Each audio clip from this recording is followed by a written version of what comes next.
नमस्कार, news room live देख रहे हैं आप और मैं हूं आपके साथ शीतल शर्मा और मेरे साथ मेरे सहयोगी शिफन शर्मा। आपका मन पसंदीदा बुलेटिन न्यूज रूम लाइव अगले 40 मिनट तक हम लगातार आपके साथ रहेंगे और देश से जुड़ी हर खबर, देश से जुड़ी हर अपडेट और जानकारी, मौसम से जुड़ी हो या फिर सियासत से।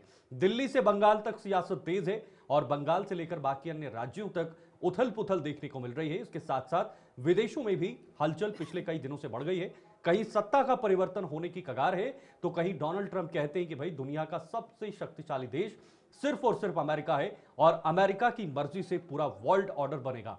ये तमाम खबरें होंगी, हर छोटी बड़ी खबर होगी आपके सामने। आप लगातार हमारे साथ बने रहिएगा। शुरुआत फिलहाल न्यूज रूम लाइव की कुछ अहम और मुख्य खबरों के साथ करेंगे और सबसे पहली बड़ी खबर जिस पर आज बात करेंगे, क्योंकि 28 जनवरी से संसद का बजट सत्र शुरू होना है और इस बजट सत्र पर देश की नजरें रहेंगी और यह बजट सत्र उस समय होगा जब अमेरिका की तरफ से ऑलरेडी भारत पर 50% टैरिफ लगाए हैं और यह धमकी दी जा रही है कि अगले कुछ दिनों में 500% टैरिफ जो है वो भारत पर लगाया जा सकता है। बिल्कुल, इसी बीच जरा वंदे भारत स्लीपर की भी बात करेंगे जिसका कि उद्घाटन 17 जनवरी को होगा और पूरे भारतवर्ष के अंदर रहने वाले जो लोग हैं सीधे तौर पर उनको फायदा देखने को मिलेगा। तो 17 जनवरी की डेट तय की गई है जब वंदे भारत स्लीपर का उद्घाटन होने वाला है भारत के अंदर। साथ ही साथ बात सुरक्षा की दृष्टि से भी होगा। जम्मू संभाग के साबा में हथियार बरामद किया गया है और ये हथियार बरामद करने के बाद क्या माहौल है ये भी आपको बताएंगे और ये आया कहां से, पूरी डिटेल में खबर आपके सामने रखेंगे। बिल्कुल, जरा इसी बीच में बात बंगाल की होगी। जिस तरीके से हमने आपको बताया कि बंगाल में सियासत जो है गर्मा चुकी है, पारा बेहद ज्यादा हाई देखने को मिल रहा है और वहीं पर दूसरी तरफ ममता बनर्जी जो कि मुख्यमंत्री है, उनकी तरफ से भारतीय जनता पार्टी पर आरोप पारित किए गए हैं, आरोप लगाए गए हैं। क्या कुछ उनकी तरफ से कहा गया वो भी आपको अपडेट करेंगे। बिल्कुल, आपने कहावत जरूर सुनी होगी और शायद मुझे लगता है कि आप उस कहावत पर अमल ना करेंगे। अपने मुंह मियां मिट्ठू करना, यानी खुद अपनी तारीफ करना और खुद कहना कि मुझे ये अवार्ड दीजिए, मैं इस अवार्ड का हकदार हूं, मैं इस सम्मान का हकदार हूं। और ये मैं नहीं और मेरी सहयोगी नहीं बल्कि अमेरिका के राष्ट्रपति डोनाल्ड ट्रंप कह रहे हैं कि भाई मैं तो नोबेल पुरस्कार का हकदार हूं, ये सिर्फ मुझे मिलना चाहिए, किसी और को नहीं मिलना चाहिए। उनका दावा है कि उन्होंने पिछले कुछ दिनों में 8 युद्ध रुकवाए हैं, लेकिन दूसरी तरफ उन्होंने कई देशों में जो आग लगाई है वो भी हम सबके सामने है। तो चलिए फिलहाल आज के न्यूज रूम लाइव की शुरुआत करेंगे। आज की पहली और अहम खबर से 28 जनवरी से संसद का बजट सत्र शुरू होगा और इस बजट सत्र में बहुत सारी अहम चीजें होंगी। 28 जनवरी से 2 अप्रैल तक ये सत्र चलना है। 2 चरणों में संसद का बजट सत्र होगा, पहला चरण और दूसरा चरण, बीच में कुछ गैप होगा और इस चरण में, इन दोनों चरणों में काफी ज्यादा अहम जो है वो ये देखने को मिलेगा कि आखिर पक्ष विपक्ष में जो दूरियां या नजदीकियां हैं वो किस प्रकार की रहेंगी, किन किन मुद्दों पर सियासत गरमाती हुई संसद में नजर आएगी। और सबसे बड़ी बात, जो नया साल शुरू हुआ है और नए साल की शुरुआत में सरकार के पास पूरे जो बजट है, पूरा जो साल का बजट होगा उसका प्रारूप क्या होगा, उनके पास क्या रोड मैप होगा।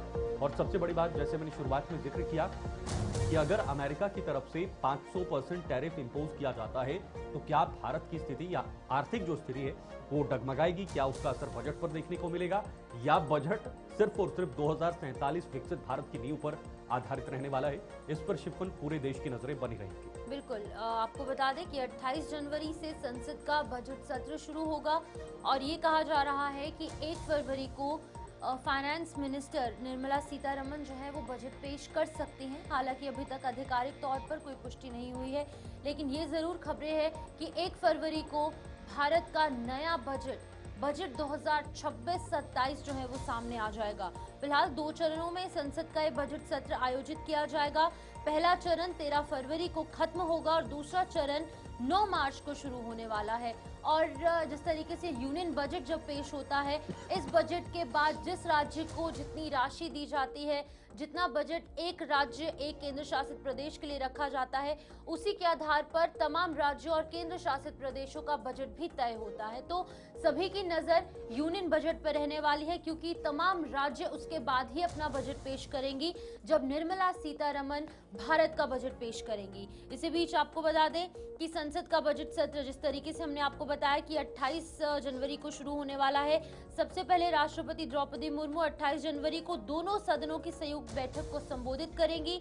राष्ट्रपति का पारंपरिक संबोधन साल के पहले संसद सत्र के पहले दिन होता है और पहले दिन जिस तरीके से दोनों सदनों के अंदर वो पहुंचेंगी और दोनों सदनों को जो है वो यहाँ पर संबोधित करती नजर आएंगी। संसदीय कार्य मंत्री किरण रिजिजू ने इसकी पूरी जानकारी जो है वो मीडिया के सामने रखी।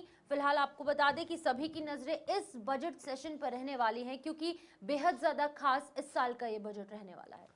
बिल्कुल, बहुत सही कहा आपने। और ताबिश फिलहाल हमारे साथ जानकारी के लिए जुड़े हुए हैं क्योंकि अभी कुछ दिन बाकी हैं इस बजट सत्र को लेकर, लेकिन उससे पहले ही सरगर्मियां अभी से तेज होती हुई शुरू हो गई हैं और सरकार भी अब बजट पर पूरी तरीके से ध्यान देती हुई नजर आ रही है। ताबिश, बजट भी होगा, बजट सत्र शुरू होगा और सबसे खास ये है कि बजट भी पेश होना है और बजट का प्रारूप जो है वो होगा 2026 और 27 के आधार पर। तो जाहिर सी बात है नजरें बजट पर रहेंगी कि आखिर सरकार इस बार क्या खास देगी।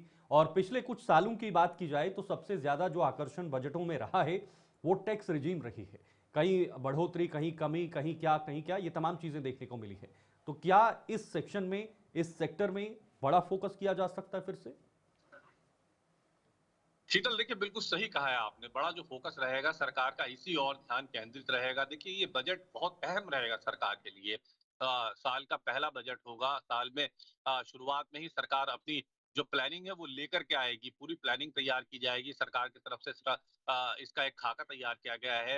हालांकि वित्त मंत्री निर्मला सीतारमन को बहुत ज्यादा एक्सपीरियंस हो चुका है। अपना नवा बजट वो पेश करेंगी। प्रधानमंत्री नरेंद्र मोदी के कार्यकाल का ये बजट होगा। बहुत महत्वपूर्ण रहेगा क्योंकि सरकार का जो पूरा ध्यान केंद्रित रहेगा, मुझे लगता है कि टैक्सेशन में रिबेट देना व्यापारियों के लिए बहुत महत्वपूर्ण कदम होगा। अगर टैक्स में रिबेट दी जाती है, जीएसटी के स्लैब में बदलाव किया जाता है, बिल्कुल। साथ ही इंफ्रास्ट्रक्चर पर सरकार की पूरा ध्यान केंद्रित रहेगा। इंफ्रास्ट्रक्चर को लेकर के प्रधानमंत्री नरेंद्र मोदी अक्सर ये बात करते हैं कि हमारा जो सपना है 2047 विकसित भारत का सपना है। और ऐसे में अगर आपको 2047 विकसित भारत का सपना आपको अपना पूरा करना है तो आपको अपने इंफ्रास्ट्रक्चर पर, अपने इंटरनल सिक्योरिटी सिस्टम पर, आपको एजुकेशन सेक्टर, आपको व्यापारिक जो इकोनॉमिक सिस्टम है उस सब पर बहुत ज्यादा ध्यान केंद्रित करना होगा। ऐसे में सरकार की कोशिश रहेगी कि एक तो मध्यम वर्ग और भारत की जो आवाम है उसको थोड़ा सा टैक्स से राहत दी जाए। दूसरा ये कोशिश रहेगी कि इंफ्रास्ट्रक्चर को लेकर के जो सरकार की 2047 की योजनाएं हैं उनको अमली जामा पहनाने का काम किया जाए। हालांकि इस बजट से बहुत ज्यादा उम्मीदें जो है वह व्यापारियों को भी है, किसानों को भी है, युवाओं को भी है। युवाओं को लगता है कि सरकार इस बजट में कुछ ऐसी नई चीजें लेकर आएगी जिससे रोजगार के जो रास्ते हैं वो खुलेंगे। कृषि बिल को लेकर के भी बहुत ज्यादा किसानों को बहुत ज्यादा उम्मीदें हैं कि सरकार इसमें कुछ नई चीजें ऐसी ऐड करेगी जिससे कि किसानों को भी अहम योगदान उसमें मिलेगा। कहीं ना कहीं सरकार उस पर भी अपनी तरफ से ध्यान केंद्रित रखेगी। देखिए ये बहुत महत्वपूर्ण रहेगा कि सरकार इस बजट सेशन के दौरान बजट में उन चीजों की तरफ ध्यान केंद्रित करे जो हमारी दशा और दिशा तय करेंगे। 2047 विकसित भारत प्रधानमंत्री नरेंद्र मोदी और भारतीय जनता पार्टी के हर नेता के मुंह से सुनने के लिए मिलता है। तो ऐसे में अगर आपको 2047 विकसित भारत की तरफ चलना है तो आपको अब से ये प्रण लेना होगा कि आने वाले जितने भी बजट होंगे उन पर कम से कम इंफ्रास्ट्रक्चर जैसे महत्वपूर्ण जो आयाम है उन पर ध्यान देना होगा। इंफ्रास्ट्रक्चर भारत का अगर बहुत ज्यादा मजबूत होगा, खास तौर से हाल ही में जो अमेरिका ने बहुत ज्यादा टैरिफ लगाए हैं, बिल्कुल व्यापारी वर्ग ताबिश, को मैं उससे यही बहुत पूछने ज्यादा वाली नुकसान थी। हुआ है। एक तरफ भारत की अर्थव्यवस्था तेजी से बढ़ रही है, जापान जैसे इतने टेक्नोलॉजिकली स्ट्रांग देश को हमने पीछे छोड़ दिया है, चौथे नंबर पर हम पहुंच गए हैं। वहीं दूसरी तरफ अमेरिका का दबाव जो टैरिफ को लेकर भारत पर बना हुआ है उसे भी हम भूल नहीं सकते हैं। तो फ्यूचर क्या कुछ है? देखिए चूंकि आपने अमेरिका के दबाव का जिक्र किया है, यहाँ पर बहुत महत्वपूर्ण ये रहेगा शिपवन के भारत में जिस तरह से व्यापारिक गतिविधियों में अंतर देखने के लिए मिला है। अमेरिका की तरफ से, डोनाल्ड ट्रंप की तरफ से बार बार भारत को जो टैक्स है, जिस तरह के उन्होंने 500 गुना तक टैरिफ लगाने की बात कही है, ये बात साफ है कि इससे भारतीय व्यापार पर असर पड़ेगा। भारतीय व्यापारी इससे प्रभावित होंगे। ये इसे नकारा नहीं जा सकता है कि इससे भारतीय व्यापारी प्रभावित नहीं होंगे। जाहिर सी बात है कि अगर आप किसी प्रोडक्ट पर 500% टैरिफ लगाएंगे तो जाहिर सी बात है कि वो कहीं ना कहीं प्रभावित होगा। दरअसल अमेरिका कहीं ना कहीं भारत को दबाव में लेने की कोशिश कर रहा है और भारत अभी फिलहाल दबाव में नहीं आना चाहता है। दो टूक बार बार कहा गया भारत की तरफ से कि हम किसी दबाव में नहीं आएंगे। भारत अपनी राजनीतिक, आर्थिक, रणनीतिक भूमिका पे पूर्ण रूप से प्रतिबद्ध होकर के आगे ताबिश, कार्य कर उसका रहा है। तो कारण ऐसे क्या में ये आप भी हो सकता है क्योंकि भारत का जो 2026 और 27 का इकोनॉमिकल ग्रोथ रहा है, जो आर्थिक वृद्धि रही है, वो लगभग 7.6 से 7.9 के बीच रही है और ये बहुत बड़ी ग्रोथ है। दुनिया में सबसे ज्यादा आर्थिक वृद्धि इस साल अगर किसी ने की है तो वो भारत ने की है, जाहिर सी बात है। तो क्या उस आधार पर यह बजट होगा और ये सीधे संकेत हमें 2047 की तरफ बढ़ा रहे हैं, जिस प्रकार से हम तेजी से वृद्धि कर रहे हैं अर्थव्यवस्था में?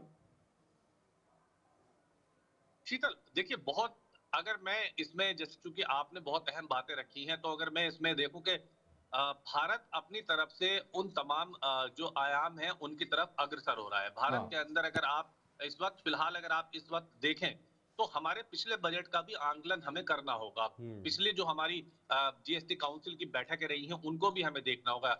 व्यापारिक रूप से भारत ने जो कदम उठाए हैं उनको भी हमें देखना होगा। व्यापारिक दृष्टि से भारत के जो अन्य देशों से संबंध बने हमें उन पर भी देखना होगा। बजट पर भी हमें अपनी निगाहें रखनी होंगी। विदेशी नीतियों को भी हमें देखना होगा। सिर्फ अमेरिका ही हमारे लिए एक पाथ नहीं है। हमारे पास दुनिया के और भी तमाम मुल्कों के रास्ते हैं जहां से भारत व्यापारिक रणनीति मजबूत करने पर लगा हुआ है। पहली बात। दूसरी बात, बजट क्योंकि बहुत महत्वपूर्ण रहेगा, बजट पर सबकी निगाहें रहेंगी। बजट से हर किसी को उम्मीद होती है। जब बजट सत्र आता है ठीक तो है। उसे हर वर्ग को ठीक इस ठीक वक्त ताबिश। का इंतजार होता है कि बजट आया है, तो ठीक है। जाहिर सी बात है उसके लिए बजट पिटारे से कुछ ना कुछ खुलेगा। बिल्कुल, तीसरी अहम इंतजार बात यह है कि इंतजार सरकार रहेगा। की ताबिश, रोकना चाहूंगा आपको इस वक्त थोड़ा सा, क्योंकि बजट पर सबकी नजरें बनी रहेंगी। बहुत बहुत शुक्रिया ताबिश, आपने जानकारी दी है। बजट इसलिए अहम होगा क्योंकि एक तरफ टैरिफ का दबाव भी, लेकिन भारत बढ़ती हुई अर्थव्यवस्था भी है और साथ साथ भारत का लक्ष्य 2047 तक विकसित भारत बनाने का भी है। तो ये तमाम चीजें हैं जो भारत के फेवर में अभी तक नजर आ रही हैं। सीधे आपको प्रयागराज लिए चलते हैं जहां पर इस वक्त सीएम योगी आदित्यनाथ पहुंचे हुए हैं और ये सीधे तस्वीरें आपके सामने। ये कुछ दोबारा से शिफन उस तरह की तस्वीरें नजर आ रही हैं जब हमने दर्शकों को महाकुंभ से दिखाई थी और कुछ इसी प्रकार की एक बार फिर से उत्तर प्रदेश के प्रयागराज, ये प्रयागराज वही धार्मिक नगरी है जहां पर दुनिया का सबसे बड़ा कुंभ हुआ था या कोई भी आयोजन हुआ था। दुनिया का सबसे बड़ा आयोजन प्रयागराज की धरती पर पिछले साल, जिसमें 50 करोड़ के आसपास लोग पहुंचे थे और काफी लोग वहां पर पहुंचे थे और ये भारत की आबादी से आधी आबादी वहां पर प्रयागराज की धरती पर पहुंची थी। और एक समय ऐसा था कि जब दुनिया में किसी भी क्षेत्र में एट ए टाइम उतने लोग मौजूद नहीं हैं और ना आज तक हुए हैं, और वो प्रयागराज में देखा गया था एक साथ कई करोड़ लोग वहां पर मौजूद थे। तो ऐसे में इस बार का जो माघ मेला है वो भी काफी महत्वपूर्ण है। लोगों में जबरदस्त उत्साह है और इस उत्साह के बीच सीएम योगी आदित्यनाथ आज आकर्षण बने हैं और सीएम योगी आदित्यनाथ के साथ कुछ और लोग भी हैं। अपने पूरे सेफ्टी मेजर्स के साथ, अपनी सुरक्षा मानकों के साथ वो इस वक्त नाव पे बैठे हुए नजर आ रहे हैं और वहां का पूरा निरीक्षण किया जा रहा है कि आखिर संगम तट पर किस प्रकार की व्यवस्थाएं हैं, लोगों को कौन कौन सी सुविधाएं इससे मिल रही हैं, पर्याप्त सुविधाएं हैं या नहीं। हर प्रकार से आज सीएम योगी आदित्यनाथ इसका निरीक्षण करेंगे। उनके साथ पूरी जो सुरक्षा की टोली है वो भी साथ में ही मौजूद है और पूरे इंतजाम उनके दौरे को लेकर भी किए हैं। ये बताता है कि भारत सांस्कृतिक देश है। भारत अपने धर्म, अपनी संस्कृति पर विश्वास करता है, आस्था पर विश्वास करता है। सनातन धर्म इन्हीं संस्कृतियों के आधार पर अपने आयोजनों को बढ़ावा देता है और इनका उद्देश्य हमेशा भारत में, देश में और पूरे विदेश में शांति होता है। इसी शांति को लेकर इस तरह के आयोजन किए जाते हैं। ऊपर वाले से ये प्रार्थना की जाती है कि देश, प्रदेश, इलाका या पूरी दुनिया शांति के साथ रहे, सद्भाव के साथ रहे, एक दूसरे के साथ प्यार, प्रेम। ये भारत का एक मार्गदर्शन हमेशा पूरी दुनिया को रहा है। लेकिन दुनिया में क्या हालात बने हुए हैं वो भी हम सबके सामने। तो कुल मिलाकर शिफन, ये इस तरह के आयोजन जरूर भारत को वैश्विक जो पटल है या जो एक मानचित्र है उस पर जरूर कहीं ना कहीं भारत इसको रख रहा है और यही भारत की मजबूती भी है। तो बिल्कुल ये सुंदर तस्वीरें प्रयागराज उत्तर प्रदेश से सामने आ रही हैं जहां पर अक्सर इस तरीके के धार्मिक आयोजन और इस तरीके के दौरे हम देखते हैं सीएम योगी आदित्यनाथ की तरफ से किए जाते हैं।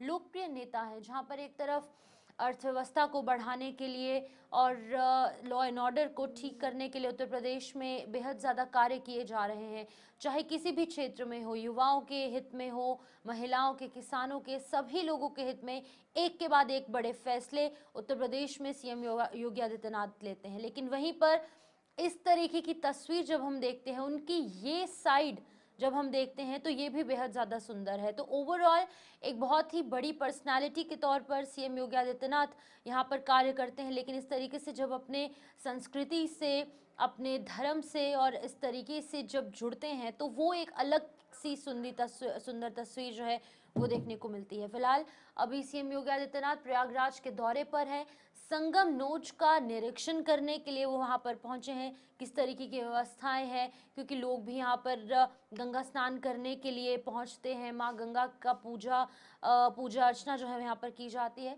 तो किस तरीके की व्यवस्थाएं हैं ये सब देखने के लिए सीएम योगी आदित्यनाथ वहां पर पहुंचे हैं। बाकी के भी कुछ अधिकारी और उनके साथी उनके साथ मौजूद है और ये चेहरे पर मुस्कान साफ दर्शाती है। संतुष्टि से काम पूरे उत्तर प्रदेश में चल रहा है, लोग भी संतुष्ट है सीएम योगी आदित्यनाथ के इन बड़े फैसलों से, बड़े कार्यों से, और वहीं पर सीएम योगी आदित्यनाथ भी एक तरह से संतुष्ट हैं कि वो जिस तरीके का काम लोगों के लिए कर रहे हैं। लेकिन बहुत सारे काम अभी बाकी हैं और अब फिलहाल एक विजन 2027 भी है। उम्मीद है कि ये विजन 2027 के चलते भी तमाम बड़े फैसले लिए जाएंगे, लेकिन संस्कृति से जुड़ना, अपने रूट से जुड़े रहना और एक योगी होने के नाते वो जिस तरीके से अपने धर्म के साथ जुड़े रहते हैं वो भी एक बहुत ही ज़्यादा सुंदर, मनमोहक और दिल को खुश कर देने वाली तस्वीर एक बार फिर से प्रयागराज से। और ये मैं कहूँगी एक साल के अंदर दूसरी बार प्रयागराज का दौरा जो है वो यहाँ पर देखने को मिल रहा है। पहले हमने देखा 2014 में, ठीक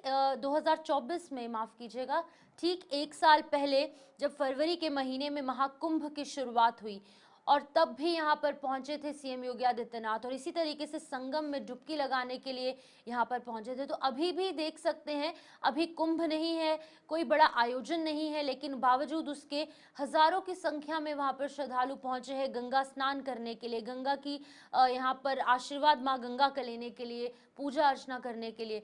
लेकिन इसी तमाम चीज़ों के मद्देनज़र सीएम योगी आदित्यनाथ ने अपना दायित्व समझते हुए, जिम्मेदारी निभाते हुए यहाँ पर पहुँचे और इन एरियाज़ का निरीक्षण किया गया और ये देखा गया कि आखिरकार किस तरीके के आयोजन यहाँ पर किए गए हैं, किस तरीके की तैयारियाँ इन तमाम लोगों के लिए हैं।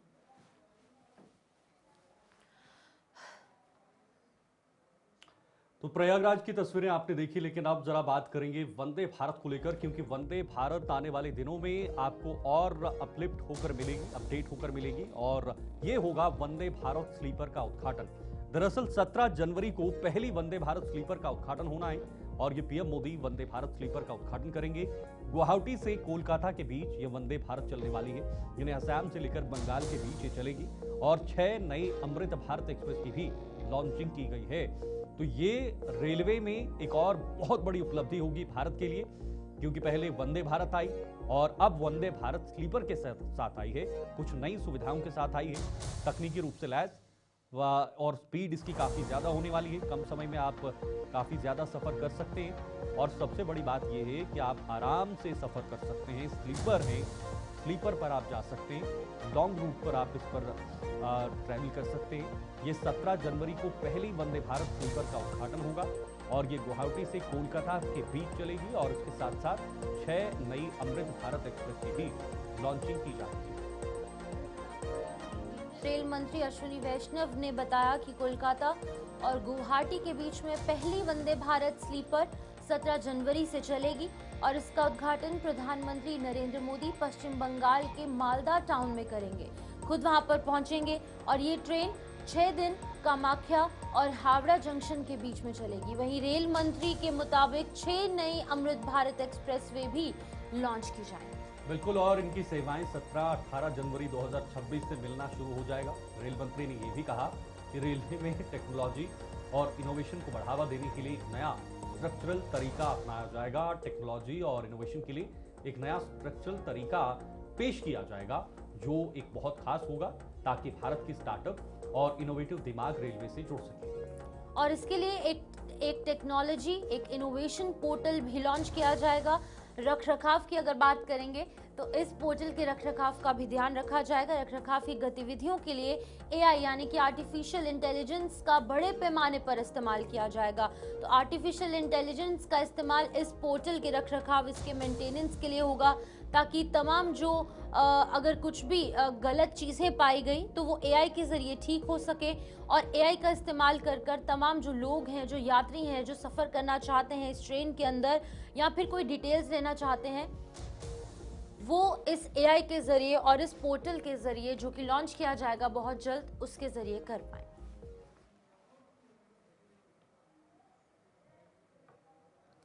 तो अब बात जरा जम्मू कश्मीर की करेंगे, जहां पर जम्मू कश्मीर का एक डिस्ट्रिक्ट जिला सांबा जो है वहां पर हथियार बरामद हुए हैं, और ये डिस्ट्रिक्ट सेंसिटिव भी है क्योंकि इंटरनेशनल बॉर्डर के साथ सटा हुआ ये एरिया है। जिला सांबा के पलोरा गांव से 9 mm के पिस्टल, ग्रेनेड और जिंदा कारतूस बरामद किए गए हैं। फिलहाल सुरक्षा बलों ने इलाके में तलाशी अभियान चलाया है और जम्मू कश्मीर के पलोरा गांव में हथियारों का जखीरा बरामद हुआ है। अब देखना ये होगा कि क्या ये ड्रोन ड्रॉपिंग का मामला है या फिर कुछ वहीं के रहने वाले लोग कुछ एंटी नेशनलिस्ट एक्टिविटीज के अंदर इन्वॉल्व हैं, उन तक भी पहुंचना बेहद ज्यादा एक चैलेंज रहने वाला है। क्योंकि सांबा की अगर बात करेंगे तो बहुत ही ज्यादा सेंसिटिव एरिया है। यहाँ की टोपोग्राफी भी कुछ अलग तरीके की है, जहाँ पर प्लेन्स हैं, वहीं पर पहाड़ भी हैं, वहीं पे घने जंगल भी है। तो ओवरऑल कई चैलेंजेस का सामना सिक्योरिटी एजेंसीज फेस कर सकती है, लेकिन उम्मीद है कि बहुत जल्द इन लोगों तक पहुंचा जाएगा जिनकी तरफ से ये गलत काम किया गया।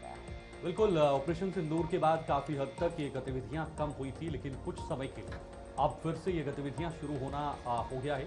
अब चाहे जम्मू संभाग के जिले हों या फिर कश्मीर संभाग के कुछ सांबा से, या माफ कीजिए, जो बॉर्डर से सटे हुए इलाके हैं। तो फिलहाल सांबा से जो इस वक्त बड़ी खबर है, इस पर अपडेट के लिए हमारे साथ ऋषि खजूरिया हैं, हमारे संवाददाता, पूरी जानकारी के लिए। ऋषि, जानकारी दीजिएगा जरा इस मामले को लेकर। कहा जा रहा है कि हथियार बरामद किए गए हैं, कुछ मैगजीन, कुछ बाकी अन्य चीजें भी बरामद की गई हैं, तो क्या पता लग पाया है अभी तक? देखिए शीतल, आपको बता दें कि आज तड़के सुबह सवेरे जो है ये सिक्योरिटी फोर्सेस को बड़ी कामयाबी हासिल हुई है। अंतर्राष्ट्रीय सीमा का इलाका पुलूरा, जो कि राजपुरा तहसील का ये इलाका है, और हम यहाँ से लगातार आपको अपडेट कर रहे हैं कि बॉर्डर से लेकर हाईवे और हाईवे से पहाड़ी इलाकों तक लगातार सुरक्षा को बढ़ाया गया है। और हमने ये पहले ही अपडेट किया था कि दुश्मन कहीं ना कहीं आतंकी साजिश रचने की कोशिश कर रहा है, इसके साथ ड्रोन के माध्यम से हथियारों की या फिर नशे की खेप भेजने की कोशिश कर रहा है। तो वही चीजें हमें देखने को मिल रही है कि ये जो बड़ा हथियारों का जखीरा यहाँ से रिकवर हुआ है, जिसमें 2 पिस्टल्स हैं, 3 मैगजीन्स हैं, हैंड ग्रेनेड है और इसमें लाइव ड्रोन्स भी हैं जो रिकवर हुए हैं। यहाँ पर एक ड्रोन मूवमेंट रिपोर्ट होती है देर रात को, जिसके बाद लोकल्स ने जब ये देखा तो फौरन सिक्योरिटी फोर्सेस को इतला करी, जिसके बाद सिक्योरिटी फोर्सेस ने ऑन ग्राउंड यहाँ पर आकर कॉर्डन लगाया, कॉर्डन एंड सर्च ऑपरेशन यहाँ पर शुरू किया, और सर्च ऑपरेशन के दौरान यहाँ से ये बड़ी रिकवरी आर्म्स एंड एम्युनिशन की जाती है। और ये साफ तौर पर जाहिर होता है कि ये ड्रोन के जरिए यहाँ पर जो ये खेप है ये पहुंचाने की कोशिश की गई है। तो ऑब्वियस सी बात है कि जब ये ड्रोन ड्रॉपिंग है तो यहाँ पर कोई हैंडलर्स भी जरूर होंगे जिनके तक ये खेप पहुंचनी थी, लेकिन उससे पहले ही ड्रोन वाली ये साजिश जो है ये सिक्योरिटी फोर्सेस ने नाकाम कर दी, क्योंकि सर्च ऑपरेशन तो ऑलरेडी जो वो यहाँ पर लॉन्च किए गए हैं सिक्योरिटी फोर्सेस की तरफ से। बॉर्डर नाकास की बात करें, हाईवे नाकास की बात करें तो ऑलरेडी अलर्ट है, और यहाँ पर कुछ खानाबदोश लोग जो आसपास बॉर्डर के रहते हैं उनके भी लगातार आईडी कार्ड चेक किए जा रहे हैं, उनके घरों को खंगाला जा रहा है कि कहीं कोई आड़ ना लिए हो, यहाँ पर कोई शरारती तत्व बैठा हो, तो जिसके चलते पूरी तरह से कॉर्डन किया जा रहा है और तमाम एरियाज चप्पे चप्पे पर खंगाले जा रहे हैं। तो जब ये ड्रोन मूवमेंट रिपोर्ट होती है, संदिग्ध ड्रोन नहीं इसे हम कहेंगे, लेकिन उसके बाद ये चीजें जब ऑन ग्राउंड सामने आती हैं तो सिक्योरिटी फोर्सेस में, जिसमें एसओजी की टीम, भारतीय सेना के साथ साथ बीएसएफ यहाँ मौके पर पहुंचकर इस पूरे ऑपरेशन को अंजाम देती है और यहाँ से बड़ी रिकवरी की जाती है। बहरहाल ऑफिशियल जो स्टेटमेंट है वो भी जारी होना बाकी है, लेकिन इस समय जांच एजेंसियां हो या फिर सुरक्षा एजेंसियां हो, वो पूरी तरह से चौकस हो चुकी हैं, अलर्ट हो चुकी हैं, क्योंकि गणतंत्र दिवस को अब मात्र कुछ दिन बचे हैं और उससे पहले ये साजिश का पर्दाफाश होना, एक बार फिर से पाकिस्तान जो वो एक्सपोज हुआ है। और आपने बेहतर तरीके से देखा ऑपरेशन सिंदूर में किस तरह से देखिए चैलेंजेस बहुत ज्यादा है। एक तो टोपोग्राफी सांबा की अलग अलग तरीके की है, जहां पर प्लेन्स हैं, वहीं पर डेंस फॉरेस्ट एरिया भी है, फॉरेस्ट एरिया के साथ साथ इंटरनेशनल बॉर्डर भी है।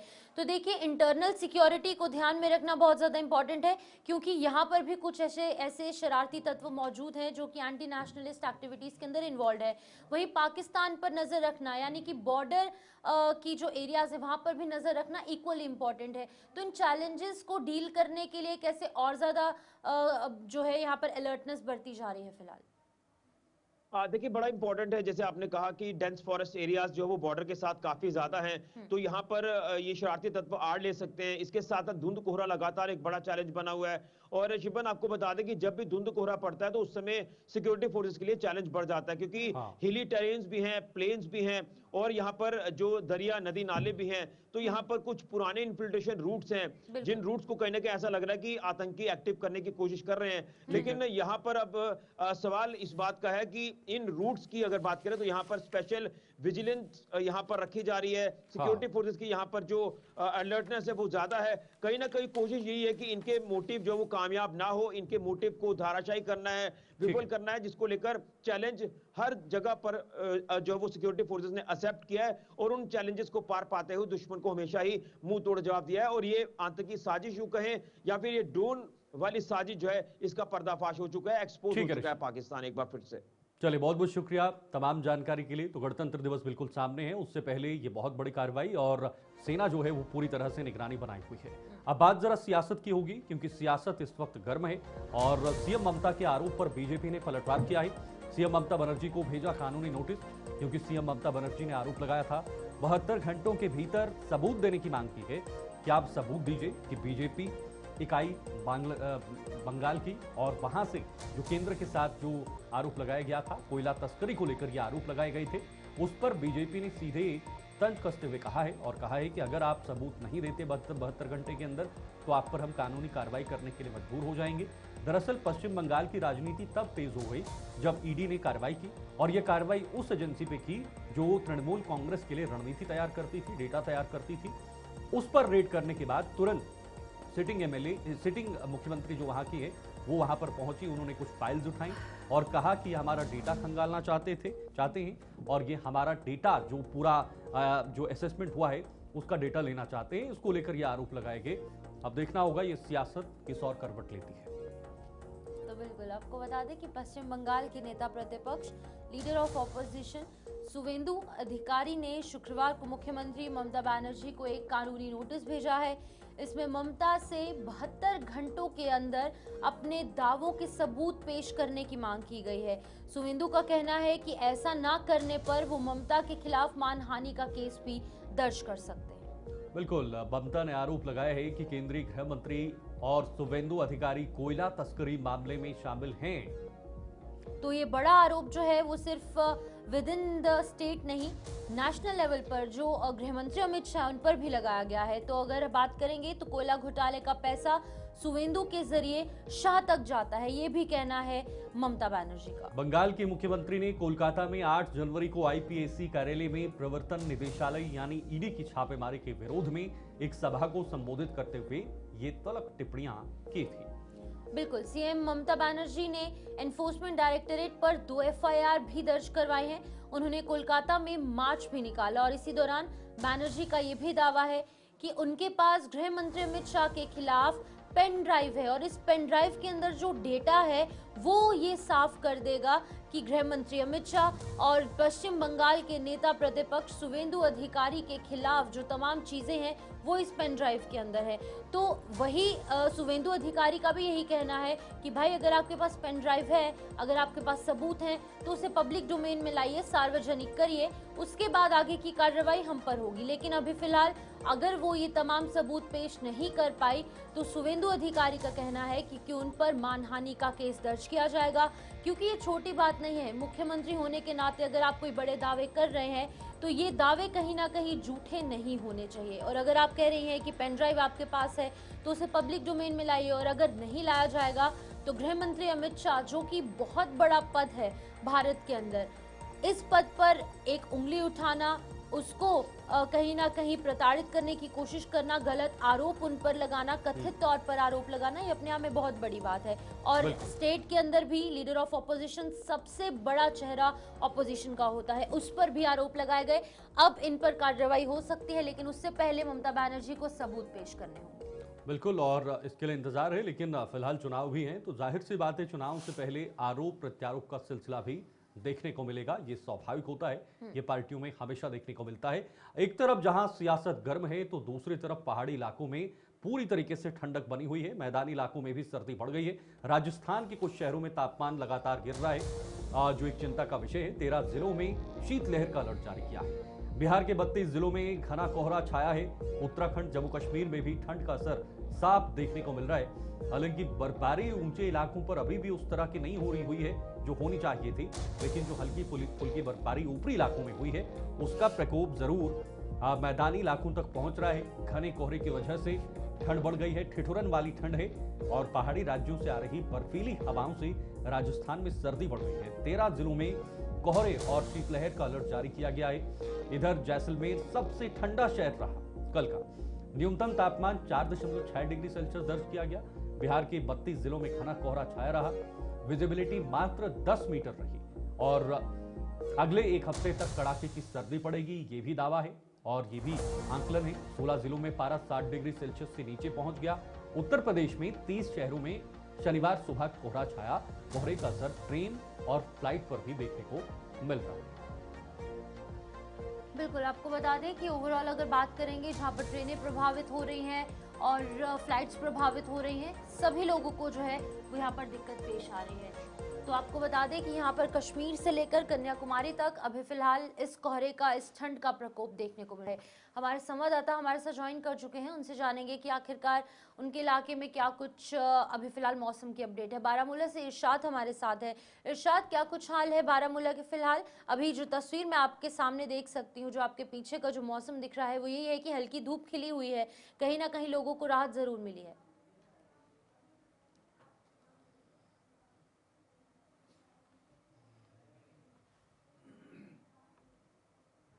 ये लगता है शायद अप्रैल मई का जो महीना चल रहा है, यानी कि देखा जाए सुबह शाम काफी सर्दी होती है। यानी कि इस कड़कती सर्दी की वजह से लोग भी काफी परेशान हो चुके हैं, क्योंकि आज सुबह जब हम नींद से उठे, हालांकि उसके बाद हमने मार्केटों का रुख किया, यानी कि पहले जो है बाकायदा तौर पर कई एक मुकाम पे लोगों के साथ बातचीत, तो उनका ये कहना है कि इस तरह की सर्दी, इस तरह की ठहरती सर्दी जो है वो इससे पहले महसूस नहीं की गई। यानी कि पिछले दिनों जब यहाँ पे पिछले महीने में सर्दी उठी, यानी कि उसके बाद जो है बारिशें हुई, बर्फबारी हुई पहाड़ी इलाकों में, उसके कारण जो है थोड़ी बहुत राहत मिली। फिलहाल इस वक्त बाकायदा तौर पर जब यहाँ पे लोगों का ये कहना है कि इस सर्दी की वजह से हमें काफी सारी दिक्कतों का सामना करना पड़ रहा है।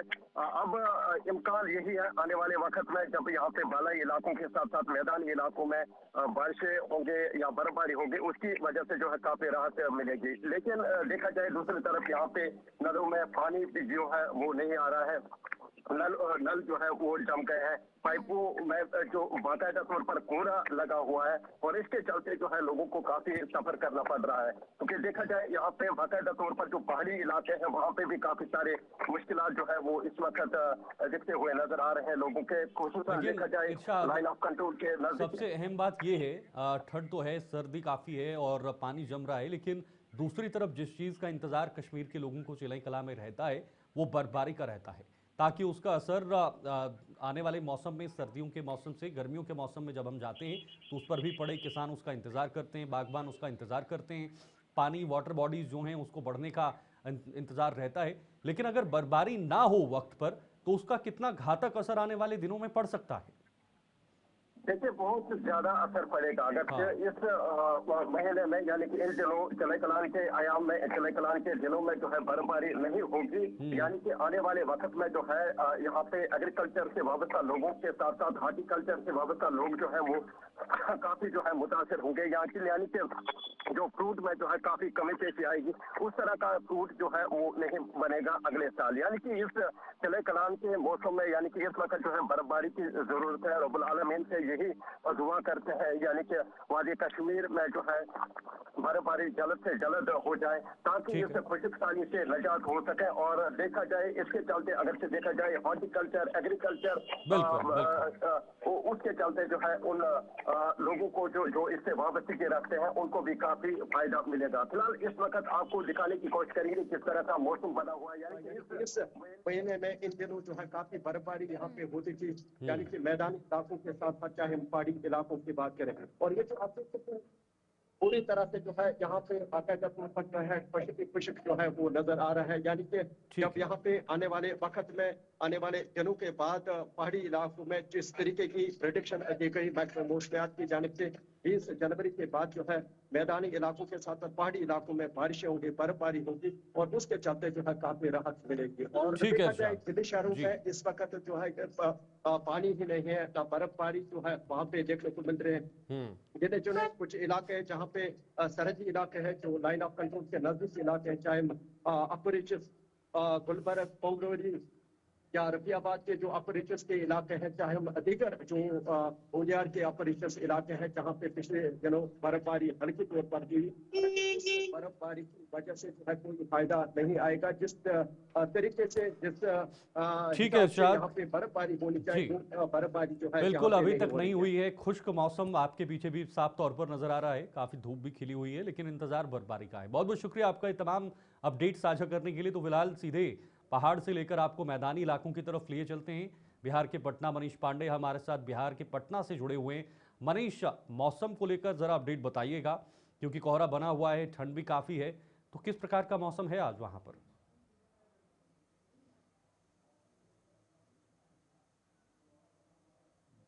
देखिए, अगर हम पटना की बात करें और पटना के इर्द गिर्द जो खास करके जिले हैं उसकी बात करें तो कपकपाती हुई ठंड कहीं ना कहीं देखने को मिल रही है। और साथ ही साथ जिला प्रशासन भी पूरी तरीका से मुस्तैद है, सरकार भी पूरी तरीका से, अगर हम बात करें तो तमाम जिले के जिलाधिकारियों को भी अलर्ट कर दिया गया है। अगर हम ग्रामीण क्षेत्रों की बात करें तो ग्रामीण क्षेत्रों के तमाम अंचला पदाधिकारियों को निर्देश दिया गया है कि आप जगह जगह अपने हालात का पता करें।